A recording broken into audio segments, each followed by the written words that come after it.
Students, welcome to God classes. God classes यानी मस्ती भी और मैथ्स भी।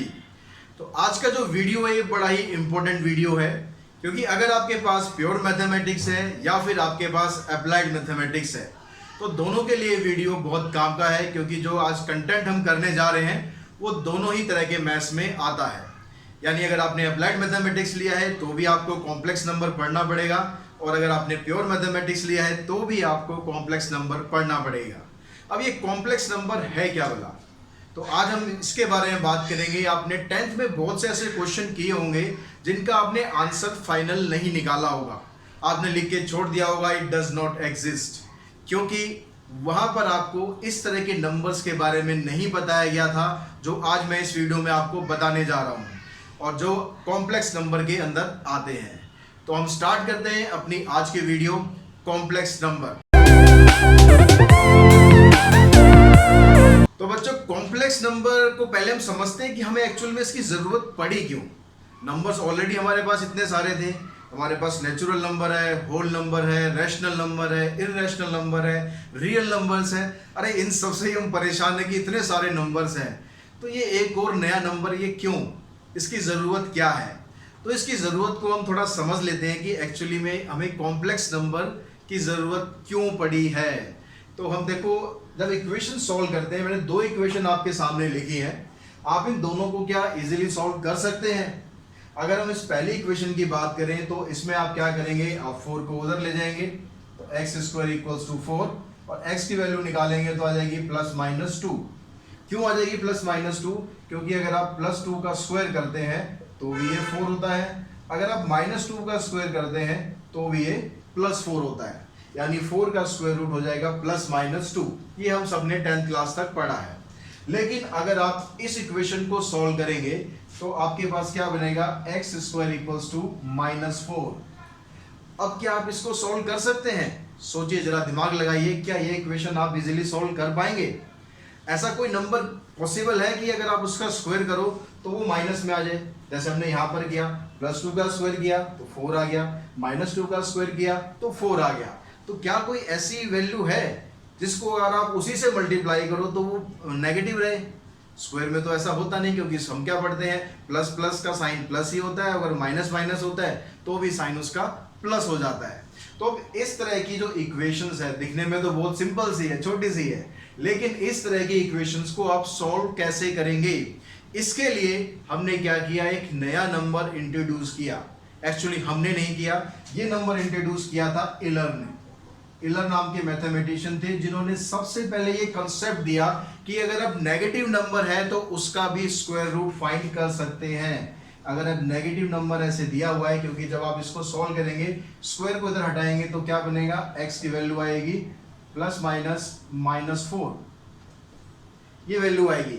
लेकिन अभी तक के सिस्टम में जो हमने पढ़ा है, यानी जो रियल नंबर सिस्टम है, उसमें ऐसा कोई पैटर्न नहीं है, ऐसी कोई हमारे पास टेक्निक नहीं है जिससे हम इसकी वैल्यू को फाइंड कर सके। तो इलर ने सोचा कि कुछ ऐसा किया जाए कि इस तरह की इक्वेशंस को भी, इस तरह के जो रूट्स हैं जो नेगेटिव में आते हैं, उसको भी सॉल्व किया जाए। तो उनको सॉल्व करने के लिए उन्होंने एक नंबर निकाला, इमेजिनरी नंबर। क्या नाम दिया गया इसे, इमेजिनरी नंबर। जैसे जो अभी तक हमने पढ़े थे क्या, रियल मतलब वास्तविक, जो एक्चुअल में है। तो ये नंबर एक तरह से जैसे कल्पना होती है, कल्पना क्या की गई कि इस तरह के नंबर को सॉल्व करने के लिए हमें क्या यूज करना चाहिए। तो हमने उसके लिए एक नया नंबर निकाला जिसको नाम दिया इमेजिनरी नंबर, और इसको डिनोट किया जाता है आई से। आई मतलब आयोटा, आयोटा इसे बोलते हैं, ये ग्रीक लेटर है। तो ये जो सिंबल है ये इमेजिनरी नंबर को शो करता है। अब इसकी हेल्प से हम इसको शो कैसे करते हैं, अब ये समझते हैं हम। मान लो आपके पास ये इक्वेशन है, अब देखो इस कंसेप्ट की हेल्प से हम इस इक्वेशन को किस तरह से सॉल्व करते हैं। तो हमारे पास जो x की वैल्यू है वो क्या है, ±-4, ये वैल्यू हमारे पास है। अब हमें क्या करना है, इसको सॉल्व करना है। अब जो कंसेप्ट दिया गया, आयोटा की वैल्यू उसमें क्या दी गई, आयोटा बोला गया कि आयोटा है -1 का स्क्वायर रूट, इसके बराबर आयोटा है।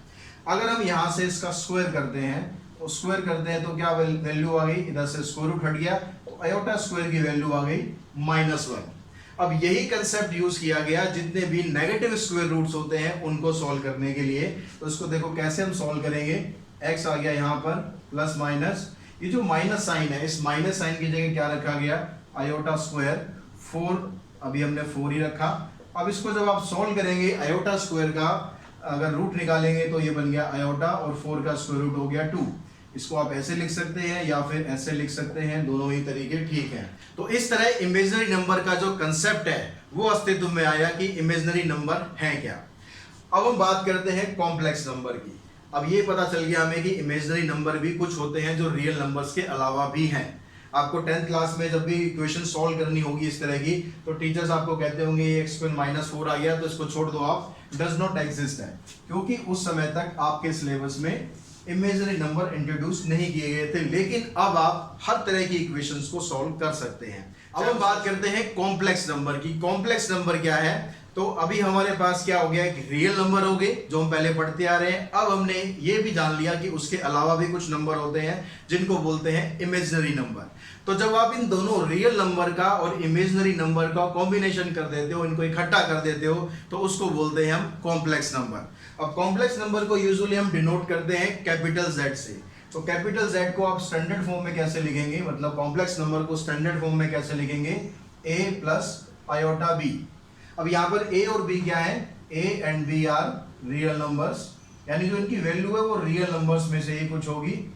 लेकिन अगर आप कोफिशिएंट्स की बात करेंगे कि इस कॉम्प्लेक्स नंबर में रियल कोफिशिएंट क्या है और इमेजिनरी कोफिशिएंट क्या है, तो a होगा हमारा रियल कोफिशिएंट,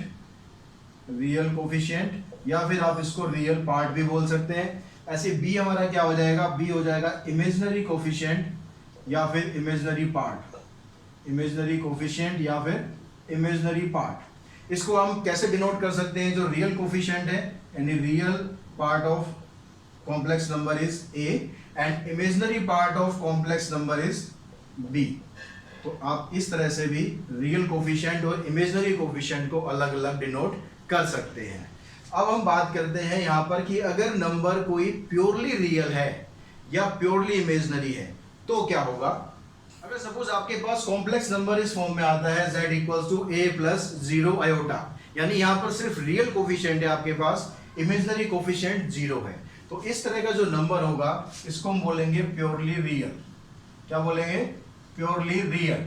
क्यों बोलेंगे, क्योंकि इसमें इमेजिनरी कोफिशिएंट तो है ही नहीं, इमेजिनरी कोफिशिएंट नहीं है, दैट मींस ये क्या होगा, ये प्योरली रियल है, कोई मिलावट नहीं है इसमें कॉम्प्लेक्स नंबर में, क्या है, सिर्फ ये प्योरली रियल है। ऐसे ही अगर आप यहाँ पर देखें, यहाँ पर रियल कोफिशिएंट 0 है, इमेजिनरी कोफिशिएंट आपको दिया है, तो ये क्या है, ये प्योरली इमेजिनरी नंबर है, इट इज प्योरली इमेजिनरी। लेकिन ये तीसरा वाला क्या है, यहाँ पर ये भी 0 है, ये भी 0 है, तो आप इसको प्योरली रियल भी बोल सकते हो, आप इसको प्योरली इमेजिनरी भी बोल सकते हो। दोनों में से ये दोनों की दोनों कैटेगरी में फिट बैठता है, क्योंकि जो हम प्योरली रियल की हम बात करते हैं तो उसमें इमेजिनरी 0 होना चाहिए, इमेजिनरी यहाँ 0 है। अगर हम प्योरली इमेजिनरी की बात करते हैं तो यहाँ पर रियल 0 होना चाहिए, तो वो यहाँ पर भी 0 है। तो ये वाला नंबर इन दोनों कैटेगरी को बिलोंग करता है, प्योर इमेजिनरी भी है और प्योरली रियल भी है। अब हम देखते हैं कि अगर दो कॉम्प्लेक्स नंबर इक्वल हो जाए, अगर दो कॉम्प्लेक्स नंबर इक्वल हैं तो क्या होता है, तो इक्वलिटी ऑफ कॉम्प्लेक्स नंबर,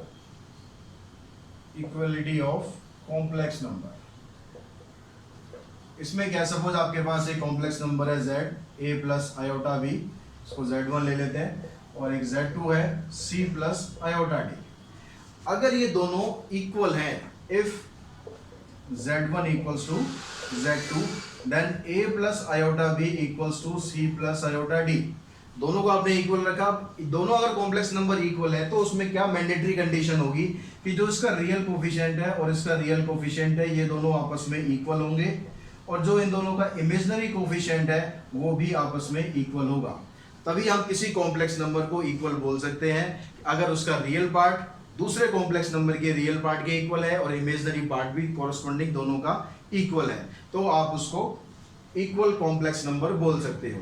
अगर आपको इक्वल कॉम्प्लेक्स नंबर दिया हुआ है, मान लो a प्लस आयोटा b, ये दिया हुआ आपको 3 प्लस 2 आयोटा के, क्वेश्चन में बोलता है कि ये कॉम्प्लेक्स नंबर अगर इक्वल है तो a और b की वैल्यू बताओ, या रियल कोफिशिएंट और इमेजिनरी कोफिशिएंट बताओ, तो आपको सिंपली क्या करना है, रियल पार्ट को रियल से कंपेयर करना है, ए की वैल्यू 3 आ गई, इमेजिनरी को इमेजिनरी से कंपेयर करना है, सिर्फ कोफिशिएंट्स को कंपेयर करना है, आयोटा की इसमें जरूरत आपको नहीं पड़ेगी, तो बी की वैल्यू हो जाएगी 2, तो ए की वैल्यू 3 और बी की वैल्यू 2। इस तरह किसी भी कॉम्प्लेक्स नंबर को जब इक्वल दिया होता है आप उससे कोई भी वैल्यू इजीली फाइंड कर सकते हैं। तो आज अलजेब्रा ऑफ कॉम्प्लेक्स नंबर में सबसे पहले हम पढ़ेंगे एडिशन और सब्ट्रैक्शन।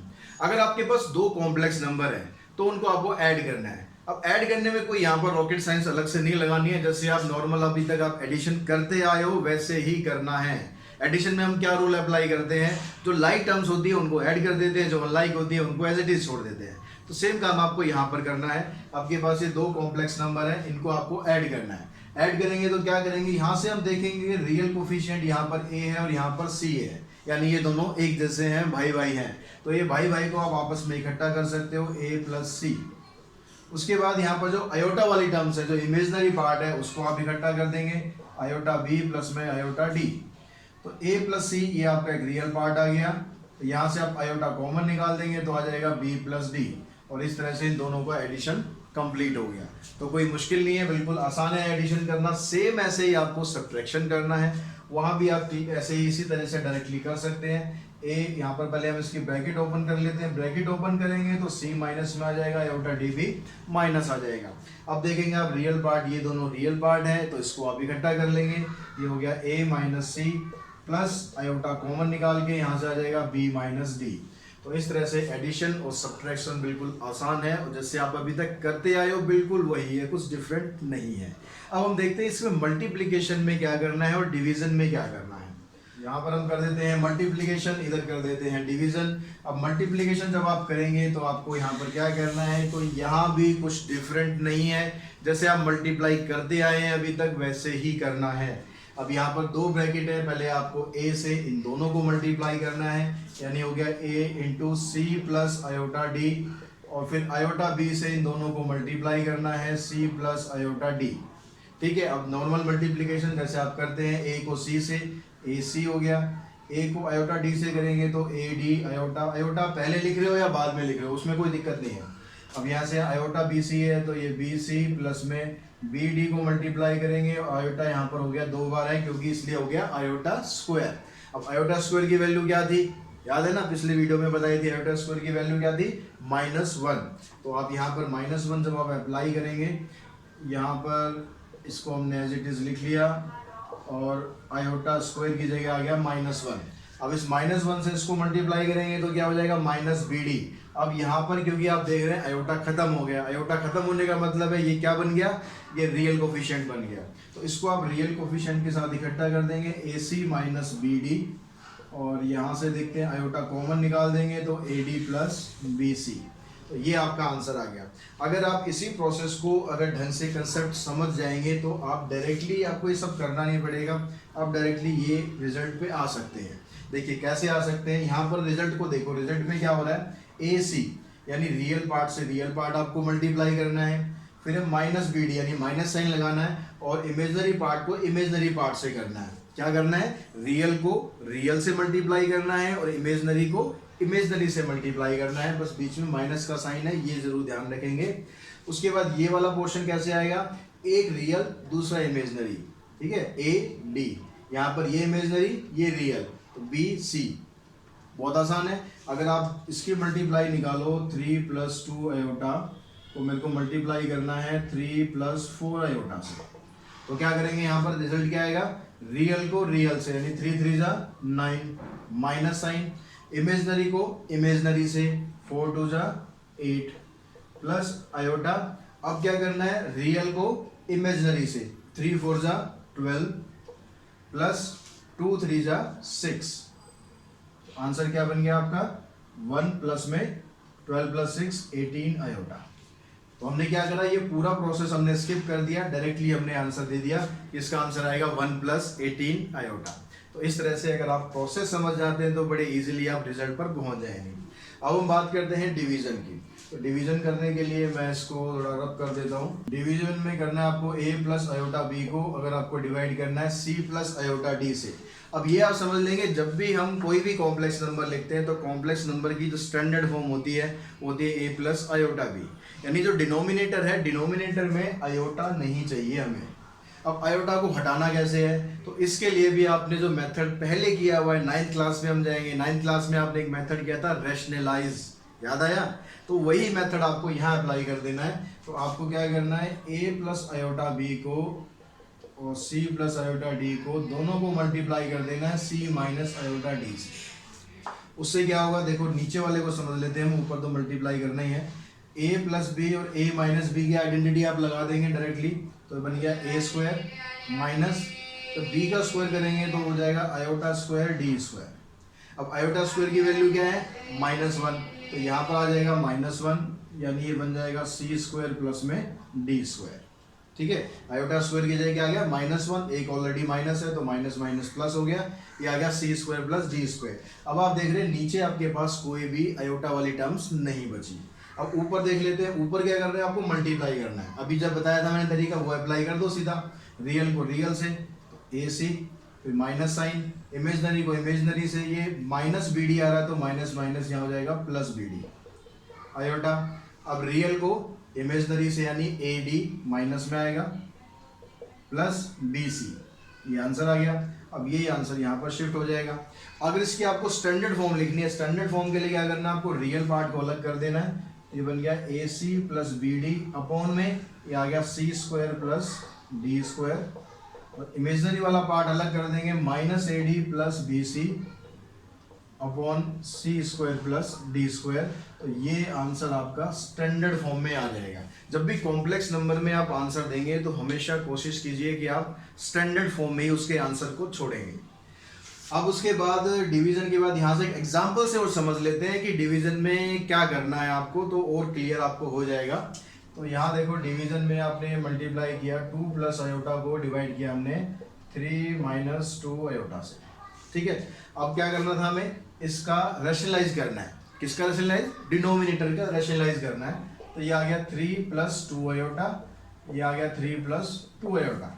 अब ऊपर मल्टीप्लाई करना है, मल्टीप्लाई डायरेक्ट कर दो अब तो कोई दिक्कत नहीं है। तो यहाँ से 2 3 जा 6 माइनस 2 आ गया प्लस आयोटा, ये आ गया 2 2 जा 4 प्लस में 3। अब यहाँ से a minus B, a plus B की आइडेंटिटी लगा देंगे तो a का स्क्वायर करेंगे 9 माइनस b का स्क्वायर करेंगे 4 आयोटा स्क्वायर। तो ऊपर देखो 6 माइनस 2 आ गया 4 प्लस में 7 आयोटा, नीचे क्या आ जाएगा, ये आयोटा स्क्वायर की जगह फिर -1 माइनस यहाँ ऑलरेडी है प्लस हो गया, तो 9 प्लस 4 13। तो इसको स्टैंडर्ड फॉर्म में लिखेंगे 4/13 प्लस 7/13 आयोटा। तो इस तरह से आप चारों ऑपरेशंस बड़े इजीली परफॉर्म कर सकते हैं, जिससे कि आप दूसरा टॉपिक जो हमें इस वीडियो में लेना है वो है पावर ऑफ आयोटा। तो आयोटा की पावर जैसे हमने अभी तक पढ़ा कि आयोटा स्क्वायर -1 के बराबर होता है। ठीक है, अब हम समझेंगे कि आयोटा की पावर अगर हम एक्सटेंड कर दें, आयोटा की पावर हम बढ़ा दें तो उसका आंसर क्या क्या आ सकता है। और बड़े अमेजिंग आंसर है इसका, इसके 4 आंसर पॉसिबल है। या तो आंसर आयोटा आएगा, या माइनस आयोटा आएगा, या 1 आएगा, या -1 आएगा। इन 4 के अलावा कुछ और आंसर नहीं आएगा। कैसे समझते हैं इसको हम, पहले अगर हम आयोटा की पावर 0 से स्टार्ट करते हैं। अब किसी भी नंबर की पावर अगर 0 होती है तो वो किसके बराबर होता है, 1 के बराबर होता है। तो इसको आपने लिख दिया 1। अगर आयोटा की पावर 1 लेता हूँ मैं तो ये सिंपली आयोटा आ गया। अब चलते हैं आयोटा की पावर 2 पे, उसकी वैल्यू हमें पता है -1 होती है। आयोटा की पावर 3, आयोटा की पावर 3 को अगर हम इस तरह से लिख लें आयोटा इंटू आयोटा स्क्वायर तो गलत तो नहीं है। तो यहाँ पर 2 है, यहाँ पर 1 है। अब आयोटा स्क्वायर की जगह हमने वैल्यू पुट कर दी -1, तो इसको सॉल्व करेंगे आ जाएगा माइनस आयोटा। अब चलते हैं आयोटा की पावर 4 पर, इसको अगर आप लिखते हैं आयोटा स्क्वायर का होल स्क्वायर तो भी ठीक है ना, सही कर रहा हूँ, ठीक। अब यहाँ पर आयोटा स्क्वायर की जगह -1 आ गया, इसका होल स्क्वायर करेंगे तो आ गया +1। अब आयोटा की पावर अगर मैं 5 कर दूं तो इसको कैसे लिख सकते हैं, आयोटा इंटू आयोटा की पावर 4। अब आयोटा की पावर 4 क्या आया था, 1 को आयोटा से मल्टीप्लाई कर दिया हमने तो क्या आ गया, आयोटा इंटू 1 यानी आयोटा। तो आप देख रहे हो कि जो प्रोसेस यहाँ से स्टार्ट हुआ था वही रिपीट होता हुआ चलेगा। देखिए 1 फिर आयोटा फिर -1 फिर माइनस आयोटा। आप देख रहे हो यहाँ से 1 था, 1 आ गया, आयोटा है, आयोटा आ गया। अगर आप आयोटा की पावर 6 को सॉल्व करोगे तो आएगा -1, आयोटा की पावर 7 को सॉल्व करोगे तो आ जाएगा माइनस आयोटा। तो इस तरह से ये प्रोसेस चलता रहेगा, आप कितनी मर्जी पावर ले जाओ। यानी अगर इसको सिंप्लीफाइड फॉर्म में हम लिखें, अगर आप लिखते हैं आयोटा की पावर 4 इंटू के, ठीक है, 4 के मल्टीपल में अगर आप लिखेंगे आयोटा की पावर 4 इंटू के तो इसका आंसर आ जाएगा 1। अब लिखते हैं आप आयोटा की पावर 4k प्लस 1 तो इसका आंसर आ जाएगा आयोटा। अब आयोटा की पावर आप लिखते हैं यहाँ पर 4k प्लस 2 तो ये आएगा -1। आयोटा की पावर 4k प्लस 3 होगा तो ये हो जाएगा माइनस आयोटा। अगर पावर आपकी इस फॉर्म में बन रही है तो आप डायरेक्टली इसका आंसर ऐसे लिख सकते हो, या फिर आप इजीली सिंप्लीफाई भी कर सकते हो। आपने जैसे आयोटा की पावर लिख दिया मान लो 52, अब इस 52 को आप कैसे लिखो, आयोटा की पावर 2 और इसकी पावर 26। अब आयोटा की पावर 2 क्या हो गया, -1 हो गया, तो -1 की पावर 26 आ गई, दैट मीन्स आंसर आ गया आपका 1, क्योंकि पावर क्या है, इवन है। ऐसे आप जितनी मर्जी बड़ी पावर हो उसको आप इजीली ब्रेक कर सकते हो। आयोटा की पावर 101 लेता हूं मैं अगर, तो इसको लिख सकते हैं हम आयोटा इंटू आयोटा की पावर 100। अब 100 को कैसे लिखेंगे, आयोटा स्क्वायर की पावर 50। अब फिर से यहाँ देखो, यहाँ आयोटा हो गया और -1 की पावर 50, यानी पावर इवन आ रही है तो ये क्या हो जाएगा, +1 हो गया। +1 को आयोटा से मल्टीप्लाई करेंगे, ये आ जाएगा आयोटा। तो इस तरह से आप कितनी भी बड़ी पावर हो, कोई घबराने की जरूरत नहीं है, बड़े इजीली आप उसके आंसर तक पहुंच सकते हैं।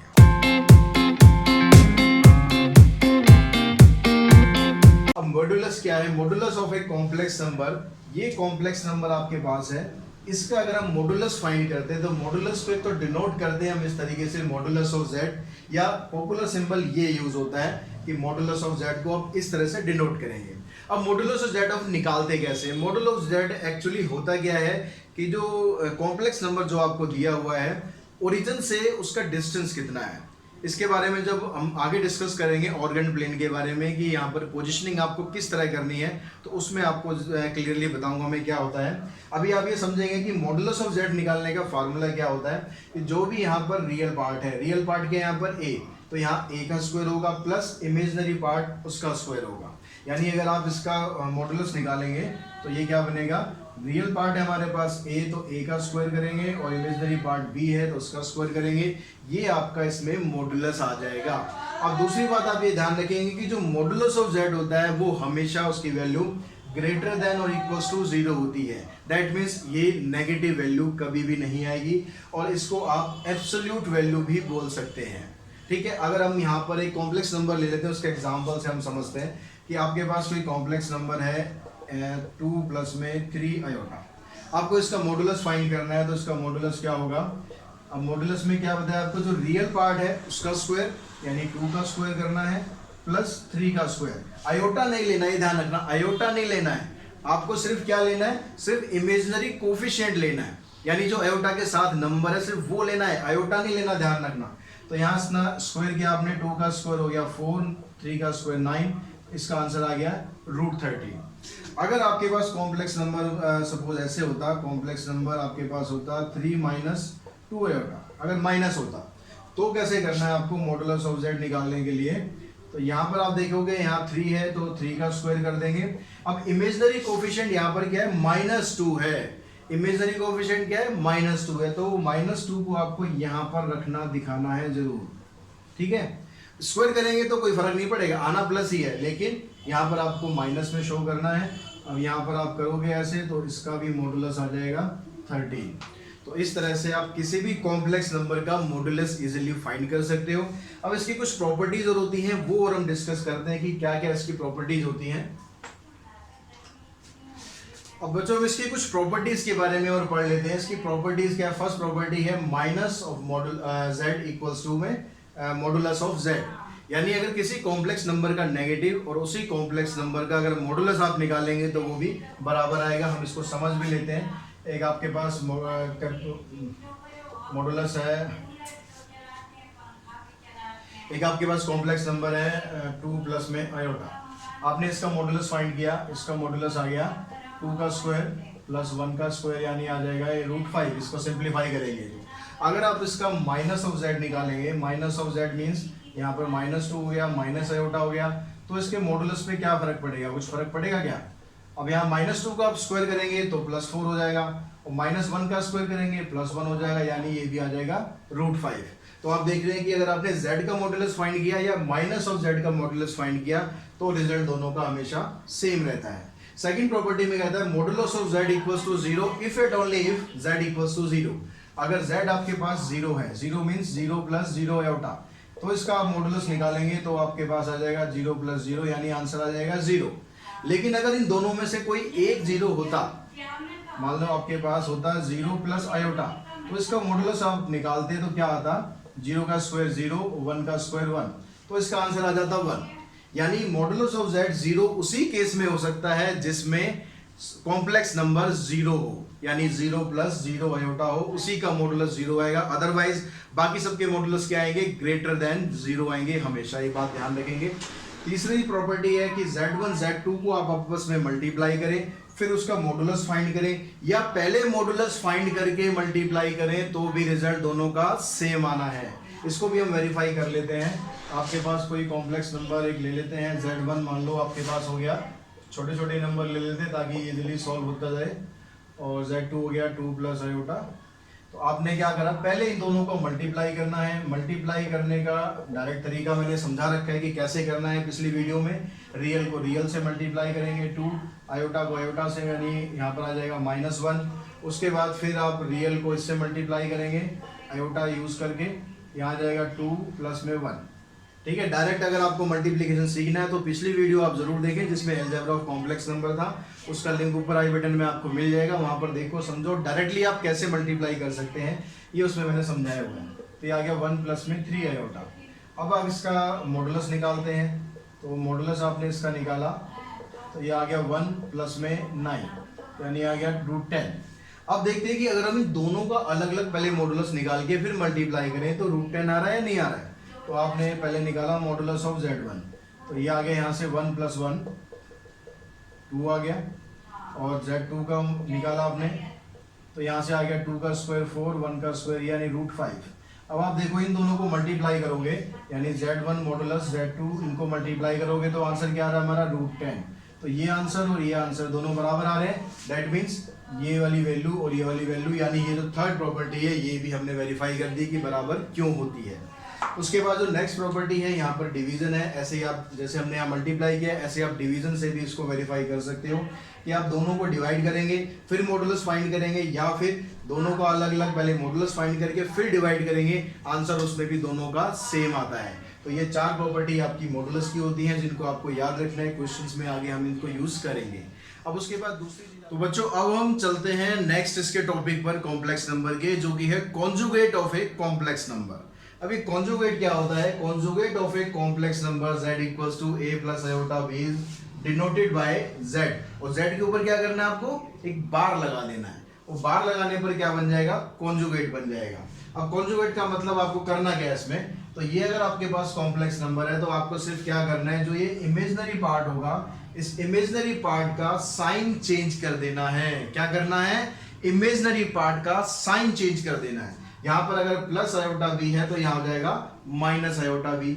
अगर आपके पास कोई कॉम्प्लेक्स नंबर ऑलरेडी नेगेटिव है a माइनस आयोटा बी, तो इसका अगर आप कॉन्जुगेट करेंगे तो ये बन जाएगा a प्लस आयोटा बी। एक एग्जांपल से और समझ लेते हैं, अगर आपके पास कॉम्प्लेक्स नंबर है 3 + 2 आयोटा, तो इसका कॉन्जुगेट क्या होगा 3 - 2 आयोटा। क्या करना है, कुछ भी और चेंज नहीं करना, आपको सिर्फ जो इमेजिनरी पार्ट है उसका साइन चेंज कर देना, बाकी कोई नंबर पे फर्क नहीं पड़ना, आयोटा की पोजीशन पर फर्क नहीं पड़ना। तो अगर यहाँ पर होता 3 - 4 आयोटा तो ये हो जाएगा 3 + 4 आयोटा। ठीक है, सिर्फ साइन किसका चेंज करना है आपको, इमेजिनरी पार्ट का साइन चेंज करना है, बाकी और किसी का साइन चेंज नहीं करना है, यही चीज ध्यान रखेंगे। अब इसकी भी कुछ प्रॉपर्टीज होती हैं, उन प्रॉपर्टीज को हम देख लेते हैं एक बार। अब देखिए बच्चों, ये इसकी कुछ प्रॉपर्टीज हैं, इनको हम साथ साथ वेरीफाई भी कर लेते हैं। वेरीफाई कर लेंगे तो आपको ये प्रॉपर्टी इजीली याद भी हो जाएंगी। सबसे पहली प्रॉपर्टी में कहता है कि अगर आप किसी कॉम्प्लेक्स नंबर का कॉन्जुगेट करते हैं फिर दोबारा से उसका कॉन्जुगेट कर देते हैं तो आपके पास वापस वही कॉम्प्लेक्स नंबर आ जाएगा जिसका हमने कॉन्जुगेट किया था।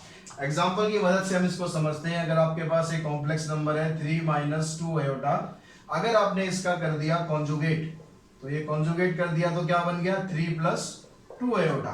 अब क्या करना है, हमें कॉन्जुगेट का भी कॉन्जुगेट करना है, मतलब आपने पास ये था हमारे पास, इसका फिर कॉन्जुगेट कर दिया, यानी 3 प्लस 2 आयोटा का कॉन्जुगेट कर दिया, तो इसको हम लिखेंगे 3 माइनस 2 आयोटा। अब 3 माइनस 2 आयोटा क्या था, जो हमारा ओरिजिनल कॉम्प्लेक्स नंबर था वही तो था, यानी ये किसके बराबर हो गया, z के बराबर हो गया। तो ये हमारी फर्स्ट प्रॉपर्टी इस तरह से इजीली प्रूव कर सकते हैं हम। सेकंड प्रॉपर्टी में कहता है कि अगर आप किसी दो कॉम्प्लेक्स नंबर को ऐड करते हैं फिर उसका कॉन्जुगेट करते हैं, या फिर पहले कॉन्जुगेट करके फिर ऐड करते हैं, तो भी उसके रिजल्ट पर कोई डिफरेंस नहीं होगा। कैसे, देखिए मेरे पास z1 आ गया 1 प्लस आयोटा, z2 आ गया 2 माइनस 2 आयोटा, ठीक है, कुछ भी आप ले सकते हैं।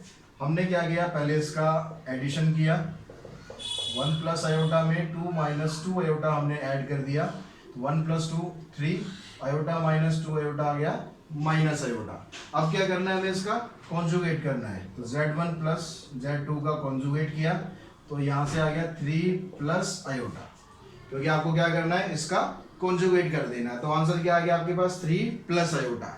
अब हम पहले कॉन्जुगेट कर लेते हैं फिर ऐड करते हैं। तो इसका कॉन्जुगेट किया हमने, z1 का कॉन्जुगेट हो गया 1 माइनस आयोटा, z2 का कॉन्जुगेट हो गया 2 प्लस 2 आयोटा। अब आपने इन दोनों को ऐड कर देना है, conjugate of z1 conjugate of z2, 1 minus iota and 2 plus 2 iota. अब देखो 2 प्लस 1 क्या हो गया 3 और 2 माइनस 1 1, तो यहां से भी आपका आंसर क्या आ गया 3 प्लस आयोटा ही आंसर आ गया। यानी अगर आप दोनों का सम करके कॉन्जुगेट करें या कॉन्जुगेट करने के बाद सम करें, तो भी दोनों केस में रिजल्ट हमारा सेम रहेगा। और सेम इसी प्रोसेस से आप ये और ये चारों प्रॉपर्टीज आप यहाँ से इजीली वेरीफाई कर सकते हो। एक में आपको प्लस करना है, एक में माइनस, एक में मल्टीप्लाई और एक में डिवाइड। प्लस कैसे करना है, माइनस कैसे करना है, मल्टीप्लाई कैसे करना है, डिवाइड कैसे करना है, ये सब ऑलरेडी हम अपनी पिछली क्लास में पढ़ चुके हैं। अब देखिए जो हमारी नेक्स्ट प्रॉपर्टी है, नेक्स्ट प्रॉपर्टी क्या है, यहाँ पर कॉन्जुगेट ऑफ z का आपको करना है मॉडुलस, और ये बराबर होगा जो कॉम्प्लेक्स नंबर है उसके मॉडुलस की। अब यहाँ पर देखते हैं इसको भी हम, एक हमारे पास कॉम्प्लेक्स नंबर है 2 माइनस आयोटा, आपने इसका मॉडुलस निकाला, मॉडुलस क्या था 2 का स्क्वायर और फिर यहाँ से -1 का स्क्वायर, यानी ये आ गया 4 प्लस 1, क्या आ गया √5 आ गया। अब हमें क्या करना है, इसका पहले हमें कॉन्जुगेट निकालना है, कॉन्जुगेट निकाल के फिर मॉडुलस निकालना है। तो इसका कॉन्जुगेट क्या हो गया, इसका कॉन्जुगेट हो गया 2 प्लस आयोटा। अब आपने इसका मॉडुलस फाइंड करना है, तो यहाँ पर इसका मॉडुलस फाइंड करेंगे 2 का स्क्वायर प्लस 1 का स्क्वायर, ये भी 5 आ गया, तो दोनों आपस में बराबर आ गए, दैट मीन्स ये और ये दोनों भी आपस में इक्वल होते हैं। यानी किसी भी कॉम्प्लेक्स नंबर का अगर आप मॉडुलस निकालते हैं तो उसका मॉडुलस उसके कॉन्जुगेट के मॉडुलस के हमेशा बराबर ही आएगा। तो नेक्स्ट प्रॉपर्टी है, आपको किसी भी कॉम्प्लेक्स नंबर को अगर आप उसके कॉन्जुगेट से मल्टीप्लाई कर रहे हैं, किसी कॉम्प्लेक्स नंबर को उसके कॉन्जुगेट से मल्टीप्लाई कर रहे हैं, तो मॉडुलस ऑफ z का स्क्वायर आएगा। तो यहाँ पर हमने को भी नंबर लिया है कि 1 माइनस आयोटा, हमने क्या करा, इसका कॉन्जुगेट निकाल लिया 1 प्लस आयोटा। अब क्या करना है, आपको इन दोनों को मल्टीप्लाई करना है, मल्टीप्लाई करेंगे 1 minus iota into 1 plus iota. तो यहाँ पर आइडेंटिटी बन रही है तो आइडेंटिटी लगा दो, नहीं तो नॉर्मल मल्टीप्लिकेशन कर दो। 1 minus iota square, iota square की वैल्यू -1 होती है, तो माइनस माइनस प्लस, यानी इसका आंसर आ गया 2। अब देखते हैं किसके बराबर बता रहा है, ये मॉडुलस ऑफ z के स्क्वायर के बराबर बता रहा है। तो इसका मॉडुलस निकाल लेते हैं जी। इसका मॉडुलस आ गया यहाँ से 1 का स्क्वायर और -1 का स्क्वायर, ये भी हमारे पास 2 आ जाएगा, यानी मॉडुलस ऑफ z का स्क्वायर और इन दोनों का मल्टीप्लिकेशन ये भी आपस में बराबर होता है। जो हमारी 7th प्रॉपर्टी है वो भी हमने यहाँ पर वेरीफाई कर दी। अब जो आपकी 7th प्रॉपर्टी है उसी से ही आपकी 8th प्रॉपर्टी बनती है। कैसे बनती है, हमारे पास 7th प्रॉपर्टी ये है और ये हमने इसके बराबर प्रूव कर दिया। अब यहाँ से हमें क्या करना है, इस z को उधर लेके चले जाते हैं, इसको इधर लाते हैं, तो आपके पास ये बन गया, ये हो गया 1/z। अब ये 1/z को हम कैसे लिख सकते हैं, 1/z को आप लिख लेंगे, यहाँ से हमने ये लिखा 1/z को लिख लेंगे हम z इनवर्स। तो आपके पास ये इसकी जो 8th प्रॉपर्टी है वो भी इजीली बन जाती है। और ये जो z इनवर्स होता है इसको हम बोलते हैं z inverse is multiplicative inverse, क्या बोलते हैं, multiplicative inverse of Z, Z यानी कॉम्प्लेक्स नंबर, यानी किसी भी कॉम्प्लेक्स नंबर का इनवर्स, मल्टीप्लिकेटिव इनवर्स आप इस फार्मूले से निकाल सकते हो। अब ये इनवर्स निकालने का एक तरीका और होता है, हम दोनों चीजें यहाँ डिस्कस कर लेते हैं जिससे आपको मल्टीप्लिकेटिव इनवर्स भी निकालना आराम से आ जाएगा। अब देखिए ये हमारे पास कॉम्प्लेक्स नंबर है, हमें इसका मल्टीप्लिकेटिव इनवर्स फाइंड करना है। एक तो हमने अभी पढ़ा कि फार्मूले से कैसे करना है, तो पहले हम उसी से कर लेते हैं। उस फार्मूले के हिसाब से मल्टीप्लिकेटिव इनवर्स की वैल्यू क्या थी, मल्टीप्लिकेटिव इनवर्स की वैल्यू अभी हमने जो फाइंड करी वो ये वैल्यू थी, यानी आपको इसका कॉन्जुगेट निकालना है। निकाल लेते हैं कॉन्जुगेट, पहले कॉन्जुगेट आ गया 1 माइनस 2 आयोटा, डिवाइडेड क्या है मॉडुलस ऑफ जेड का स्क्वायर, तो मॉडुलस ऑफ जेड निकाल लेते हैं। मॉडुलस ऑफ जेड निकालेंगे, यहाँ से आ गया 1 और प्लस 2 का स्क्वायर, यहाँ से 1 का स्क्वायर, यानी सॉल्व हो गया आ गया √5। तो मल्टीप्लिकेटिव इनवर्स हमारा क्या हो गया, यहाँ से मल्टीप्लिकेटिव इनवर्स के फार्मूले के अकॉर्डिंग जब आप यहाँ वैल्यू पुट करोगे तो हो जाएगा 1 माइनस 2 आयोटा डिवाइडेड बाय √5 का स्क्वायर करना है, क्योंकि क्या था मॉडुलस ऑफ जेड का स्क्वायर है। अब इसका स्क्वायर करेंगे तो आ जाएगा 5, तो ये बन गया 1 माइनस 2 आयोटा डिवाइडेड बाय 5। अब इसको आपको स्टैंडर्ड फॉर्म में लिखना, हमेशा ध्यान रखिए कॉम्प्लेक्स नंबर का आंसर जब भी आप देंगे हमेशा स्टैंडर्ड फॉर्म में देंगे। तो ये आ जाएगा 1/5, ये आ जाएगा 2/5 आयोटा, तो ये आपका आंसर आ गया। अब मल्टीप्लिकेटिव इनवर्स को सपोज आपको फार्मूला याद नहीं आ रहा तो हम कैसे निकाल सकते हैं, तो मल्टीप्लिकेटिव इनवर्स निकालने का तरीका आपके पास क्या है, जो z इनवर्स है ये एक्चुअल में क्या था, ये था 1/z। तो आपको क्या करना है, z की वैल्यू यहाँ पर पुट कर देनी है, तो ये हो गया 1/1 प्लस 2 आयोटा। अब डिनोमिनेटर में अगर आयोटा आता है तो आपको क्या करना बताया था, आपको बताया था कि इसको हमेशा रैशनलाइज करना है, डिनोमिनेटर में कभी भी आयोटा नहीं छोड़ना है। तो इसको रैशनलाइज करेंगे, आ जाएगा 1 माइनस 2 आयोटा, 1 माइनस 2 आयोटा, ऊपर मल्टीप्लाई करेंगे सेम आ जाएगा, नीचे आइडेंटिटी लग जाएगी हमेशा, 1 का स्क्वायर करेंगे यानी 1 का स्क्वायर 1, 2 आयोटा का स्क्वायर करेंगे 4 आयोटा स्क्वायर। आयोटा स्क्वायर की वैल्यू क्या होती है -1, ऑलरेडी यहाँ माइनस है तो माइनस माइनस क्या हो जाएगा, प्लस हो जाएगा। तो ये बन गया 1 माइनस 2 आयोटा, नीचे 1 प्लस 4 यानी 5 हो गया, और इसको आप जब सेपरेट करेंगे तो 1/5 माइनस 2/5 आयोटा। तो यहाँ से देखने आपका सेम आंसर आएगा। तो अगर आपको फार्मूला याद है, फार्मूला इजी लगता है तो इस फार्मूले से ही करो, अगर फार्मूला याद नहीं आ रहा तो आप डायरेक्टली भी इसका मल्टीप्लिकेटिव इनवर्स फाइंड कर सकते हैं। तो आई होप आपको ये वीडियो पसंद आई होगी, और कॉम्प्लेक्स नंबर का जो आपका कंसेप्ट है वो धीरे धीरे ही सही लेकिन क्लियर जरूर हो रहा होगा। तो वीडियो अगर आपको पसंद आती है तो वीडियो को लाइक करो, शेयर करो, साथ ही चैनल को सब्सक्राइब जरूर करो ताकि आपके जैसे और लोगों को भी इस चैनल का बेनिफिट हो सके। तो आज की वीडियो में इतना ही, नेक्स्ट वीडियो में मिलेंगे इसके बड़े इंपॉर्टेंट टॉपिक के साथ कॉम्प्लेक्स नंबर का, कि कॉम्प्लेक्स नंबर की जो स्टैंडर्ड फॉर्म होती है पोलर फॉर्म, उस पोलर फॉर्म में आप इसको किस तरह से कन्वर्ट कर सकते हैं। तो नेक्स्ट वीडियो में मिलते हैं, आज के लिए इतना ही, thanks to all of you.